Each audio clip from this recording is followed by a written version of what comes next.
So I'm Brian McGraw, born and raised here in Tupelo. Like I said, we've been here my whole life. I work in the medical technology business, so the cardiac side of medical devices, and so pretty familiar with the heart and all of the disease states that we face. So been doing that for about 22, 23 years.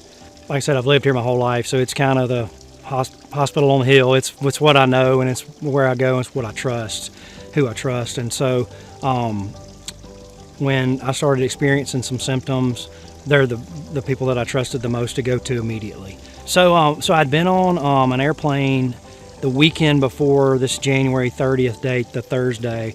So when I got home, a couple days before, like Tuesday, Wednesday of that week, I felt no pain, but just kind of an atypical symptom of almost like you had run in the wintertime. So it was like that cold air in your lungs feeling. So I felt that, but like I said, it was atypical. So with no pain, I really didn't feel like there was any reason to say anything.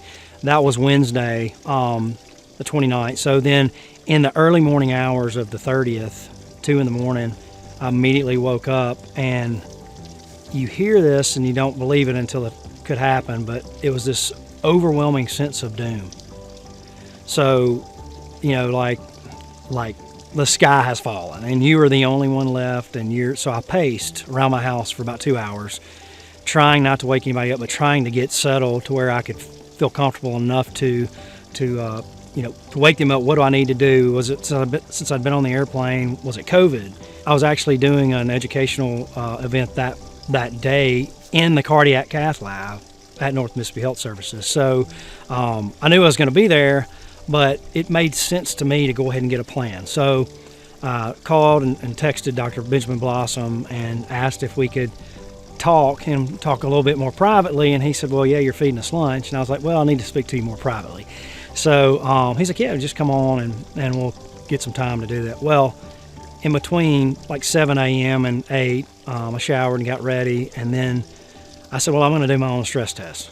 It's kind of what I do for a living, so I was like, I got to at least chance and try this. So took the garbage down our hill about 100 yards or so, and then ran it back up. As soon as I ran it back up to our front door, the Ring camera went off, and it hit me. So it's that feeling almost that someone was wringing my heart, was just squeezing my heart, undeniable feeling, immediately sweating, heart racing, shortness of breath, and the sweating was really like immediately. So I ran inside, and my wife had seen this happen right in front of the Ring camera. So she has this on video. And so she stepped out, are you okay? And because of what I do, I have a small little device that I actually bought on Amazon that you can do your own personal EKG. So I checked the EKG, mind you, about 7 a.m. when all this started, just to make sure everything still looked normal, and it did. And then now we're at 8:17, 8:25, and the EKG is remarkably changed. So I knew what was happening. We were having a heart attack actively. So my wife and I jumped in the car. Well, on the way, I called my contacts again in the cath lab and said, can you have a team in the ER? And they were like, for who?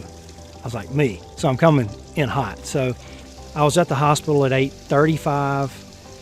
The staff treated me in the ER, got me to the cath lab. They stented my LAD, the Widowmaker vessel, and I was off the table at 9:20. So I feel great. Once again, that's been 7.5, 8 months ago, and now I'm living right, I'm eating right, change of diet, change of life, so to speak, but I've lost 35 pounds, doing about 4.5 miles a day, so I feel really, really good. What that did for me and my family, I'll never forget. I mean, I can't say enough about the experience with the cardiac team and the ED and everyone. It's kind of where I grew up, and it's kind of where now I look at it as it saved my life. It's amazing to have this level of care this close to everyone. We're not having to drive to Birmingham or Memphis. I mean, we can do anything here that any of those guys can. And because North Mississippi Health Services treated me like family, I was able to go home one day after having a major heart attack to spend my life with my family.